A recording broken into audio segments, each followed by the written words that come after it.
Bible की प्रार्थनाएं। और इस श्रृंखला में अभी हम यीशु मसीह की प्रार्थनाओं को देख रहे हैं। यीशु मसीह जो कि परमेश्वर पुत्र थे, पर जब उन्होंने मानव रूप रखा और मानव रूप में वो पृथ्वी पर आए, तब उन्होंने प्रार्थना के महत्व को लोगों पर प्रकट करा कि किस प्रकार से वो हर छोटे बड़े काम को करने से पूर्व, हर एक निर्णय को लेने से पूर्व प्रार्थना करते थे। और यीशु मसीह की ये प्रार्थनाएं हमारे जीवन के लिए चुनौती हैं कि हम अपने कार्यों में अपने पर भरोसा ना रखें, लेकिन परमेश्वर की ओर ताकें और परमेश्वर से सहायता लेकर उन कार्यों को करें और परमेश्वर हमको सफलता देगा।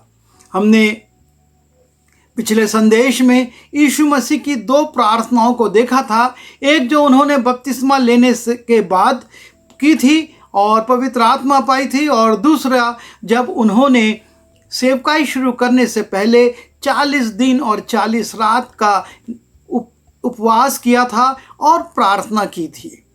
उसके बाद हम देखते हैं सामर्थ से भरने के बाद परमेश्वर का पुत्र यीशु मसीह सेवकाई में आगे बढ़ता है। और जब वो सेवकाई में निकलता है और सेवकाई के क्षेत्र में आता है, तो वो अपने लिए चेलों का चुनाव करता है। वो चेलों को चुनता है और वो आमंत्रित करता है लोगों को, और बहुत से लोगों को वो आमंत्रित करता है कि वो चेला बनाए। और हम देखते हैं मत्ती रचित सुसमाचार उसके 4 अध्याय के 17वें पद से 22वें पद के बीच में, उस समय यीशु प्रचार करना और ये कहना आरंभ किया कि मन फिराओ, क्योंकि स्वर्ग का राज निकट आया है। और उसने गलील की झील के किनारे फिरते हुए 2 भाइयों अर्थात शमौन को जो पतरस कहलाता और उसके भाई अंद्रियास को जो झील में जाल डालते देखा, क्योंकि वे मछुए थे। और उसने उनसे कहा, मेरे पीछे चले आओ तो मैं तुमको मनुष्यों के पकड़ने वाले बनाऊंगा। वे तुरंत जालों को छोड़कर उसके पीछे हो लिए, और वहां से आगे बढ़कर उसने और 2 भाइयों को अर्थात जब्दी के पुत्र याकूब और उसके भाई यूहन्ना को अपने पिता जब्दी के साथ नाव पर अपने जालों को सुधारते हुए देखा और उन्हें भी बुलाया, और वे तुरंत नाव और अपने पिता को छोड़कर उसके पीछे हो लिए। और यहाँ पर हम देखते हैं कि यीशु मसीह आमंत्रित कर रहे हैं लोगों को कि मेरे पीछे आओ। और जैसे ही यीशु मसीह आमंत्रित करते हैं, लिखा है कि वो उसके पीछे हो लिए। कारण ये था कि यीशु मसीह उस सामर्थ से भरे हुए थे, उनकी आवाज़ में और उनके निमंत्रण में वो दम था कि लोग उसके पीछे हो लिए। और जब हम मत्ती रचित सुसमाचार उसके 9वें अध्याय में जाते हैं और उसके 9वें पद को देखते हैं, लिखा है, वहाँ से आगे बढ़कर यीशु ने मत्ती नाम एक मनुष्य को महसूल की चौकी पर देखा और उससे कहा, मेरे पीछे हो ले। वो उठकर उसके पीछे हो लिया। एक बिजनेस करने वाला, एक चुंगी की चौकी पर बैठने वाला व्यक्ति जो वहाँ से बहुत कुछ वसूल करता था, कुछ नियम के अनुसार और कुछ नियम से भी बढ़कर, वो व्यक्ति भी जब यीशु मसीह की बात को सुनता है और उसके निमंत्रण को सुनता है, उसके पीछे हो लेता है। और इस प्रकार से यीशु मसीह ने बहुत से लोगों को आमंत्रित किया कि वो उसके पीछे हो लें। और तब जब बहुत से लोग उसके पीछे हो लिए, तब हम लूका रचित सुसमाचार उसके 6वें अध्याय के 12वें पद में देखते हैं कि वहां पर लिखा है कि अब उन लोगों में से उसके सामने एक चुनाव था कि उन लोगों को वो अपना चेला, 12 चेला किन को चुने। उसने आमंत्रित तो बहुत लोगों को कर लिया था, लेकिन उनमें से 12 चेले चुनना थे। वो 12 व्यक्तियों को चुनना चाहता था जो उसके साथ साथ रहें, सेवकाई में आगे बढ़ें। और तब हम देखते हैं, लिखा है कि इस चुनाव को करने के पहले यीशु मसीह किस प्रकार से प्रार्थना करता है। उसने आमंत्रित कर लिया, बहुत से लोग उसके पीछे हो लिए, पर अब 12 व्यक्ति कौन होंगे इसके लिए लिखा है, और उन दिनों में वो पहाड़ पर प्रार्थना करने को निकला। वो पहाड़ों पर चला गया और वहां प्रार्थना करा, और लिखा है और परमेश्वर से प्रार्थना करने में सारी रात बिताई। वो पहाड़ों पर चला गया, बियाबान क्षेत्रों में चला गया, जहां पर कि कोई उसको डिस्टर्ब ना करे, और तब उसने परमेश्वर से प्रार्थना की। और 1 घंटा 2 घंटा नहीं, लिखा है सारी रात उसने परमेश्वर से प्रार्थना में बिताई। और तब लिखा है जब दिन हुआ तो उसने अपने चेलों को बुलाकर उनमें से 12 चुन लिए। जब दिन हुआ, यीशु मसीह उन चेलों को बुलाते हैं जिनको उसने आमंत्रित किया था, और उनमें से 12 व्यक्तियों को चुन लेते हैं और उनको प्रेरित कहा। यीशु मसीह ने ये प्रेरित शब्द उनको दिया कि तुम प्रेरित हो, तुम मेरे चेले, लेकिन इन तुम्हारी पदवी अब प्रेरित की होगी, जो कि लोगों को प्रेरणा देगा प्रभु यीशु मसीह के पीछे होने के लिए। और यह है यीशु मसीह की प्रार्थना का जीवन। जब वो सब कुछ जानता था, उसको मन में मालूम था, और जब हम इस सूची को पढ़ते हैं तो उसमें आगे लिखा भी है कि उसने यहूदा इस्करियोती को भी चुना, और जिसने उसको पकड़वा भी दिया। वो सब जानता था, लेकिन वो अपनी इच्छा से चुनाव नहीं करता। वो परमेश्वर के साथ रात भर बिताता है, फिर आता है, उन लोगों को बुलाता है और उनमें से 12 को चुन लेता है। हमारे जीवन में कई बार चुनाव की स्थिति आती है। हमको निर्णय लेना होता है, हम इसके साथ रहें या उसके साथ रहें, हम इस काम को करें या उस काम को करें, हम इस नौकरी को करें या उस नौकरी को करें, हम जो हमको ऑफर दिया गया है उसमें से किसको स्वीकार करें और किसको ना स्वीकार करें। ऐसे निर्णय हमको आम जीवन में बहुत बार लेने पड़ते हैं, लेकिन तब हम उसमें लाभ हानि को देखते हैं या परमेश्वर की अगुवाई को देखते हैं। क्योंकि कुछ चीज़ें हमको तत्कालिक लाभ देती हैं, पर कालांतर में वो हमारे लिए लाभकारी नहीं होती। पर हम ये नहीं जानते, हम देखते हैं तत्काल में बड़ा लाभ हो रहा है, पर यदि हम परमेश्वर से अगुवाई लेंगे, जिस प्रकार से प्रभु यीशु मसीह ने चेला चुनने के लिए रात बिताई परमेश्वर के साथ, वो पहाड़ों पर चला गया, बियाबान क्षेत्रों में जाकर बड़े शांत वातावरण में वो और केवल उसका पिता अर्थात परमेश्वर दोनों, और वो उनसे प्रार्थना करता, उनसे मांगता है, हम मुझको लिस्ट दीजिए कि मैं किस किस को चुनूं, और परमेश्वर से लिस्ट लेकर वो आता है और 12 व्यक्तियों को नियुक्त कर देता है। उसके बाद हम देखते हैं जब वो इनको नियुक्त कर देता है, प्रेरित बना देता है, तब वो उनके लिए परमेश्वर को धन्यवाद भी देता है। मत्ती रचित सुसमाचार उसके जब 11वें अध्याय में हम जाते हैं और उसके 25वें और 26वें पद को देखते हैं, वहाँ लिखा है उसी समय यीशु ने कहा, हे पिता, स्वर्ग और पृथ्वी के प्रभु, मैं तेरा धन्यवाद करता हूं कि तूने इन बातों को ज्ञानियों और समझदारों से छिपा रखा और बालकों पर प्रकट किया। हाँ हे पिता, क्योंकि तुझे यही अच्छा लगा। मेरे पिता ने मुझे सब कुछ सौंपा है, और कोई पुत्र को नहीं जानता केवल पिता, और कोई पिता को नहीं जानता केवल पुत्र, और वो जिस पर पुत्र उसे प्रकट करना चाहे। और इस प्रकार से इस चुनाव के लिए कि तूने मुझको ये व्यक्ति दिए, तूने संसार के ज्ञानवानों को नहीं, तूने समझदारों को नहीं, ज्ञानियों को नहीं, लेकिन इन साधारण मछुआरों को और इस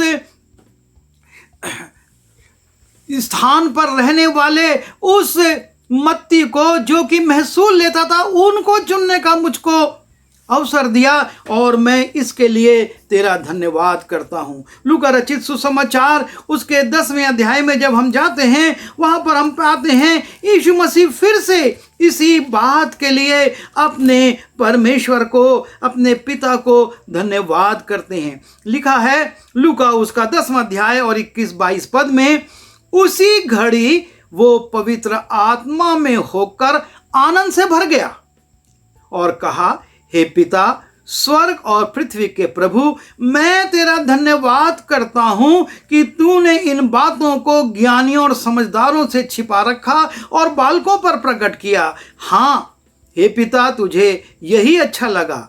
मेरे पिता ने मुझे सब कुछ सौंप दिया है। और इस प्रकार से यीशु मसीह न सिर्फ चुनाव के पूर्व अपने शिष्यों के लिए प्रभु से, परमेश्वर से अगुवाई लेते हैं, लेकिन चुनाव के बाद वो परमेश्वर का निरंतर प्रार्थना में धन्यवाद करते हैं कि मैं तेरा धन्यवाद करता हूँ कि तूने मुझको ये दिया है। हमारे जीवन में कई बार चुनाव के बाद कुड़कुड़ाहट आ जाती है। प्रभु ये क्या है, ये तो मूर्ख लोग हैं, ये तो अनपढ़ लोग हैं, मैं इनके साथ कैसे मिनिस्ट्री करूँगा। प्रभु यीशु मसीह उन्हीं लोगों के लिए धन्यवाद करते हैं, परमेश्वर का शुक्रिया करते हैं। हम परमेश्वर की ओर देखें अपने चुनाव में कि हमारा परमेश्वर हमको कहाँ, किन लोगों के साथ सेवकाई करने के लिए रख रहा है। यीशु मसीह की प्रार्थनाओं में जब हम आगे बढ़ते हैं तो हम देखते हैं कि यीशु मसीह आश्चर्य कर्म करने से पहले भी प्रार्थना करते थे और आश्चर्य कर्म करने के बाद भी प्रार्थना करते थे। जब हम मत्ती रचित सुसमाचार उसके 14वें अध्याय के 19वें पद को देखते हैं, वहाँ पर लिखा है कि यीशु मसीह तब उसने लोगों को घास पर बैठने को कहा और उन 5 रोटियों और 2 मछलियों को लिया और स्वर्ग की ओर देखकर धन्यवाद किया। प्रभु यीशु मसीह उन 5 रोटियों और 2 मछलियों से उतनी हजार की भीड़ संतुष्ट हो, तृप्त हो, उसके पहले वो स्वर्ग की ओर देखते हैं, अर्थात परमेश्वर की ओर ताकते हैं और परमेश्वर को धन्यवाद देते हैं। यह है प्रार्थना का जीवन। उनको अभी काम शुरू नहीं हुआ था, रोटियां बंटनी शुरू नहीं हुई थी, लेकिन उनको मालूम था कि परमेश्वर जब इस पर आशीष देगा, मैं इतनी बड़ी भीड़ को तृप्त कर सकूंगा। और इसलिए उन्होंने रोटी बटे उसके पहले लिखा है कि स्वर्ग की ओर देखकर धन्यवाद किया और रोटियां तोड़ तोड़ कर चेलों को दी और चेलों ने लोगों को। और तब लिखा है, और खाने वाले स्त्रियों और बालकों को छोड़कर 5000 पुरुषों के अटकल थे। इतनी बड़ी भीड़ को यीशु मसीह तृप्त करते हैं और वो उसके लिए पहले प्रार्थना करते हैं। सामर्थ का काम हो उसके पहले वो प्रार्थना करते हैं। एक और दृश्य है जहां पर यीशु मसीह भीड़ को खिलाते हैं। मत्ती रचित सुसमाचार उसके 15वें अध्याय के 36वें पद में हम देखते हैं, वहां पर और उन 7 रोटियों और मछलियों को ले धन्यवाद करके तोड़ा और अपने चेलों को देता गया और चेले लोगों को। सो सब खाकर तृप्त हुए और बचे हुए टुकड़ों से 7 टोकरे उठाए। यह है यीशु मसीह का सेवकाई में आश्चर्य कर्म करने से पहले प्रार्थना। और जब आश्चर्य कर्म हो जाते हैं उसके बाद भी वो खुश होकर चला नहीं जाता, लेकिन लिखा है कि वो प्रार्थना करता है। जब हम यूहन्ना रचित सुसमाचार उसके 11वें अध्याय के 41वें पद में जाते हैं और वहाँ पर हम देखते हैं कि किस प्रकार से यीशु मसीह भीड़ को खिलाने के बाद अभी मैं पढ़ रहा हूं आपके सामने मत्ती रचित सुसमाचार उसका 14वां अध्याय और 22वां और 23वां पद, जहां पर कि 5,000 की भीड़ को तृप्त करने के बाद, उनको खिलाने के बाद यीशु मसीह अपने चेलों को विदा करते हैं। और वहां से विदा करने के बाद वो मत्ती रचित सुसमाचार उसके 25वें अध्याय के 11वें अध्याय के 25वें और 26वें पद में लिखा है कि वो यीशु मसीह अपने चेलों को झील पर बैठा देते हैं कि तुम नाव में जाओ, और वो प्रार्थना करने के लिए चले जाते हैं। और उसने तुरंत अपने चेलों को बरबस नाव पर चढ़ाया कि वे उससे पहले पार चले जाएं, जब तक कि वो लोगों को विदा करे। और जब ये तृप्त हुए लोगों को विदा कर चुकता है, तब लिखा है वह लोगों को विदा करके प्रार्थना करने को अलग पहाड़ पर चढ़ गया और सांझ को वहां अकेला था। जब यह आश्चर्य कर्म हो गया, उसके बावजूद यीशु मसीह पहाड़ पर चला जाता है। वो इस बात से संतुष्ट नहीं है कि मैंने आश्चर्य कर्म कर लिया और बस, लेकिन वो पहाड़ पर जाकर प्रार्थना करता है।